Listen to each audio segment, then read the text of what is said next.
Assalamualaikum warahmatullahi wabarakatuh. Nama saya Lilis Lisdawati. Di sini saya akan mempresentasikan hasil dari artikel yang telah saya buat. Adapun judul dari artikel ini adalah pelaksanaan supervisi akademik dalam upaya peningkatan kompetensi guru sekolah.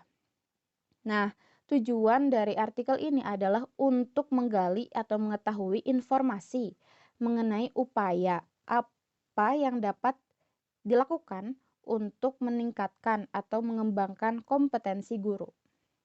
Adapun latar belakang dibuatnya artikel ini adalah karena banyaknya tantangan atau tuntutan yang akan dihadapi oleh seorang guru. Maka seorang guru pun dituntut untuk bisa kompeten terhadap profesinya. Apalagi di zaman revolusi saat ini, yang bisa kita sebut sebagai era industri 4.0, di mana segala aspek dalam kehidupan itu dikembangkan oleh teknologi, bisa dipermudah oleh teknologi, maka seorang guru pun harus dapat menyesuaikan antara situasi belajar dan juga lingkungan belajar. Nah, maka dari itu, peningkatan kompetensi guru juga harus senantiasa berkembang atau meningkat seiring revolusinya juga yang berubah. Adapun abstrak dari artikel yang telah saya buat ini akan saya bacakan.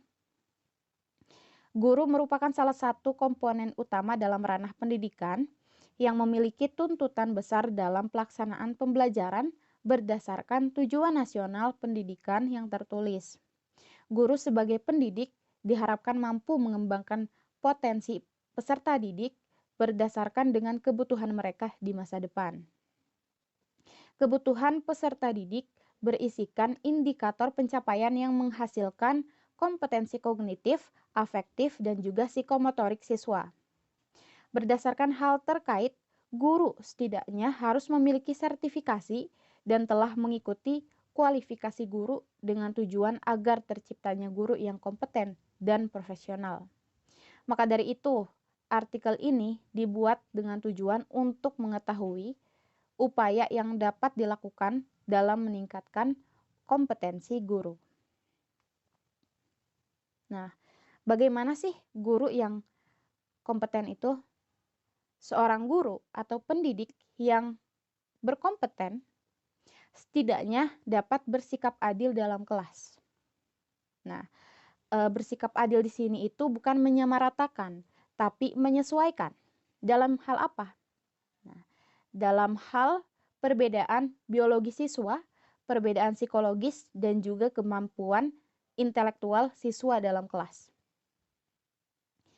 Nah, karena mustahil kemampuan seluruh siswa itu sama, juga psikologis semua siswa itu sama, itu mustahil. Maka perbedaan dari ketiga aspek tersebut, si guru ini harus dapat bertindak adil, menyesuaikan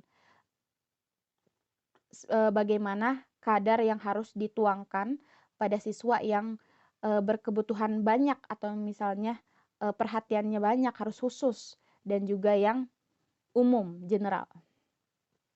Nah, juga guru yang berkompeten itu dapat merefleksikan pengajarannya, dapat membuat evaluasi apa yang harus ditingkatkan dalam pengajarannya di pertemuan selanjutnya. Nah, jadi refleksi ini seorang guru yang rajin merefleksikan diri dalam kelasnya akan senantiasa belajar dari kesalahan. Nah, kesalahan itu akan membangun dirinya menjadi pengalaman untuk bisa ditingkatkan. Nah, adapun faktor kompetensi guru menurut Ismail 2015 ada 2 faktor. Yang pertama adalah faktor internal. Nah, apa sih faktor internal itu? Faktor internal itu adalah faktor yang tercipta dari dalam diri. Nah, biasanya faktor internal ini hasilkan oleh pengalaman yang telah dihadapi atau misalnya kayak training yang telah dilaksanakan atau pemahaman yang telah dia dapatkan dari eh, lingkungan sebelumnya yang telah ia tempati gitu. Jadi dia itu punya stigma sendiri terhadap pendidikan itu sendiri. Nah, jadi wawasan pembelajaran dan wawasan pengajaran yang telah ditempuh oleh seorang guru tersebut yang menciptakan pengalaman dari diri sendiri. Itu faktor internal. Kalau misalnya faktor eksternal itu adalah faktor yang disebabkan oleh lingkungan atau misalnya faktor luar dari guru tersebut. Bisa dari hanya lingkungan yang dia tinggali dan juga sarana prasarana yang digunakan untuk membantu pengajaran guru tersebut. Nah, jadi bedanya ya, kalau misalnya faktor internal itu dari diri seorang guru itu, kalau misalnya faktor eksternal itu media yang menyupport atau mendorong terlaksananya pembelajaran yang dilaksanakan oleh guru tersebut. Nah, adapun pengertian supervisi akademik menurut Astuti 2017 mengutip dari Piet A. Sahertian bahwa supervisi akademik adalah upaya pelatihan, pemberian bantuan baik secara individual ataupun kelompok dalam bidang akademik atau pengajaran dengan tujuan untuk memperbaiki sistem pengajaran, bagaimana cara agar dapat menstimulasi siswa, menyeleksi perkembangan guru, merevisi tujuan-tujuan pendidikan, bahan dan metode pengajaran, serta evaluasi pengajaran. Nah, adapun menurut Haryono dan Yusuf pada tahun 2017 menyatakan bahwa supervisi akademik memiliki peranan positif atau pengaruh positif terhadap kinerja guru jika dilaksanakan dengan baik dan berkelanjutan.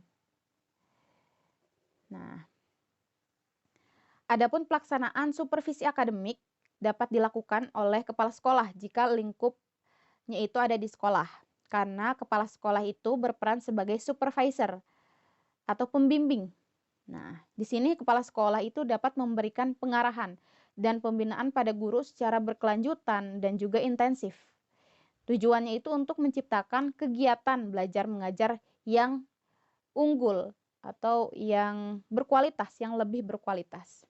Karena pada dasarnya pelaksanaan supervisi akademik itu adalah untuk mengevaluasi sistem pengajaran yang telah dilaksanakan, apa yang kurang, apa yang harus ditingkatkan. Nah, maka dari pelaksanaan supervisi akademik di situ akan ada muncul solusi baru atau inovasi baru mengenai sistem pengajaran.